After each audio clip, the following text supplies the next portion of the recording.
পাঠাইলেন কত জাতি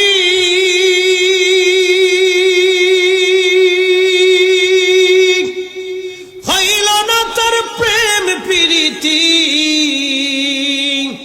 অবশেষে মানুষ বানায় প্রেমের কারণে প্রেমের ডুরি বান্ধরে মদিনার শনে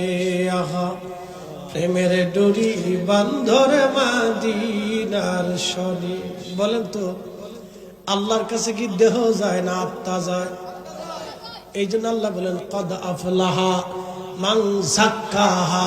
ওয়া কদ খাবা মান দাসসাহা তুমি তোমার আত্মাটারে যদি পবিত্র বানাও তাহলে তুমি কামিয়াব হয়ে গেলা আর আত্মাটারে যদি নাপাক তুমি বানাও তুমি ধ্বংস হয়ে গেলা কারণ আল্লাহ পাক আল্লাহর জায়গা পাক আল্লাহ পাক ছাড়া কিছুই কবুল করে না এজন্য আমাদের নবী পাক নবী কি পাক নবী বিদায় মেরাজের রাত্রিবেলা আরশে মুআল্লার উপরে উফুকিল আলাতে দিগন্তের পর দিগন্ত নূরের জগতে নূরের বাহনে রফরফে চড়াইয়া নূরের নবীর আল্লাহ নিতে নিতে নিতে নিতে এত উপরে নিলেন বিমাদা ইয়ালামুহু ইল্লাল্লাহ এর সীমানা আল্লাহ ছাড়া কেউ জানে না একবার জোরে বলা যাবে কি আল্লাহু আকবার বলেন তো আল্লাহ পাক না না পাক আল্লাহ পাক ছাড়া কি কবুল করে আল্লাহ পাক ছাড়া কবুল করে না এই জন্য আল্লাহ আরশে মুআল্লায় নবীজির সামনে নিয়ে নিয়ে গল্প করলেন নবী বলেন রাআইতু রাব্বি আযজা ওয়া জাল্লা ফি আহসানি সূরাতি আল্লামা ইমাম নববী শারহে মুসলিমের ভিতরে তিনি লিখতেছেন আল্লামা ইমাম নববী রাহমাতুল্লাহি আলাইহি লিখেছেন আল্লামা ইমাম আশআরি আল্লামা ইমাম মাতুরিদি আল্লামা ইমাম কাজী আযম মালিকি মোল্লা আলী কারি মাক্কি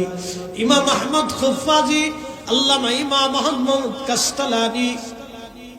আল্লামা ইমাম আব্দুর রহমান সৈয়দি আল্লামা ইমাম হাজর আসকালানি পৃথিবীর এক জামাত উলামা ইকরাম তিনারা বলেছেন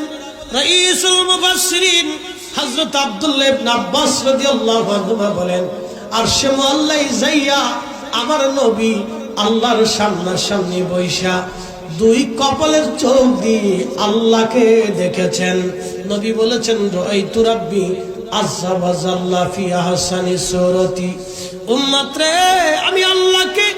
এত উত্তম সূরাতে দেখেছি আল্লাহ এত সুন্দর আল্লাহকে দেখেছি আল্লাহ এত সুন্দর আল্লাহকে আমি দেখেছি একসাথে জোরে বলবেন আল্লাহু আকবার না হয় না জোরে বলে আপনারা কি আল্লাহরে দেখছেননি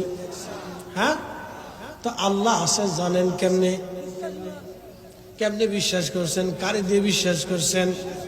নবী দিয়ে আল্লাহ চিনছেন কি কথা কর না কেন ঠিক কিনা ইলমে বাতেন নাহি যারো হাসরে সে অন্ধ হয় ইলমে বাতেন নাহি যারো হাসরে সে অন্ধ হয় ইশকে খুদা